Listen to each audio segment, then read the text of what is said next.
Grand Rising loves.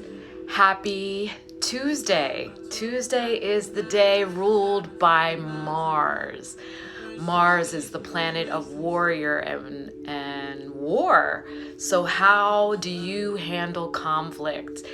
And with this apex of the moon becoming so full, how are you feeling in the fullness of your emotion? And so this is the altar spread of today. So this is really powerful. I've been moving through so much.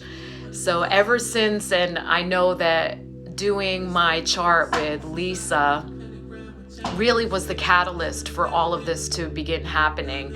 And then I took a sexual polarity class that was so powerful. And it really helped me dissect the energies within myself as well. And of course, it magnetized energy to me to have experiences that I could enter in the newness of that energy instead of repeating trauma responses and old behaviors, but standing more in my power. And also I saw lots of areas where I could still fine tune that, but it was very powerful and I'm grateful. And so this is my spread for today, and it's like mind blowing. But first of all, Kali. Now this is the energy that I embody when I am feeling enraged and speaking my truth. I am so connected with Kali.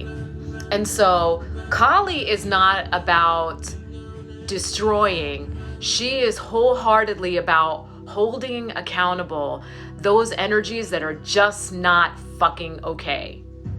And so Kali, I mean, the card literally says, major spiritual changes are unfolding. This is your chance to soar, and it's the facing fear, and that's totally true. This is the energy that shows up for me when I am ready to sever heads. This is literally how I woke up too. So like that post that I shared, what was it, 2 weeks ago, when I said I woke up like this, like I do literally wake up like this when I'm processing, when I'm transmuting, when I am becoming the catalyst for change in the entire collective. And then of course, Archangel Azrael showed up. And so this is also about standing in my power. It says you're a natural counselor and you need to stand in that truth. And so being faced with the temptation to slip into self-doubt, like, am I really making a difference in the collective? Am I really doing what I say I'm doing? I mean, I know I'm doing the work and I hold myself accountable, but how is it experienced outside of myself in the collective? And this is my validation that yes. So those energies that are testing you and saying like, are you making a difference, and attempting to weaken me, fuck that. And then here, the last pull of my Ascended Masters, Bias Athena, talking about detach from drama. Yeah, like doing it. Okay, so the transformation, creativity, and confidence, Amethyst showed up. And so I love this energy because yes, the 6-pointed star is ether. It's everything that is. So this is me transforming my spiritual self, which I have. And then this is a new moon eclipse card, but it still talks about the eclipse. So this was like when it showed up this morning, talking about expect powerful change. And I already have been transmuting so much energy. I know powerful change is like on it. It's there. It's here. And so I was even having a conversation with Lisa this morning, and I was telling her, like, I move into the deeper surrender to receive, and it totally clarifies what I perceive. And so that's me like fully embodying the oracle that I've come here to be. That's empowering. And nobody can turn the volume down on that shit. Though I recognize the pattern is that men want to do that. And the reason why men want to do that is because they feel threatened by the oracle that I am. And so in their deepest self, they know they want what I have to offer, but they also recognize their inability to deserve it in the state that they're in. And so that's their refusal to really answer the call to action. So they're like, well, if I just turn the volume down on her a minute and pull her into self-doubt, I will be worthy and maybe we can grow together. And that's a big fuck no from me. It's like, rise up to where I'm at. If you want to grow with me, don't pull me down and then have us grow together, because it's literally impossible to regress. I can't. So what it's going to create in me is rage, and Kali shows up. And that's how I have been injurious to myself. So transmutation is the sacred geometry that showed up today. And again, 44 is powerful synchronicity for me. When 44 shows up, it reminds me I am ultimately protected. And it also talks about all the elements, my earthly elements that I draw in this human experience. And those who have worked with me for a long time, I have had people with me when I have summoned the wind. I have had people with me when I have summoned fire. I have had people with me when I have actually moved water. And so these are very powerful things, and I'm constantly connected with earth energy, and she is always dependable for me. And so literally I could be on the 13th floor of a high rise, kick off my shoes, and she holds me. This is how strong my connection is. And so the 44 in itself is powerful, by the way, another 44 card. And so transmutation is exactly what I've been doing. I've been taking that deep discomfort from my solar plexus and sacral of ancient wombs. I'm talking older than Sherry ancient, of abandonment and rejection, and transmuting that shit through my heart and recognizing the experiences that I've been drawing in were really because I had on some level become addicted to that pain, that agony, because I knew that agony so well. I knew that nothing could hurt worse than it. So if I just allow myself to experience that, then I don't have to really move past the fear of experiencing that, because nothing's gonna hurt more than this, because I've become like acquainted with it, friendly with it, right? No, fuck that. And so Orphan showed up in the reverse. Orphan talks about being forsaken. And that's the essential meaning of the card, of course. The orphan. I'm being orphaned. I'm being abandoned. And I'm left. And yes, Amanda, off with their motherfucking heads. And so orphaned in reverse. I mean, look at the picture. The artwork in these cards is beautiful. This is Colette Baron Reed's deck. Beautiful deck.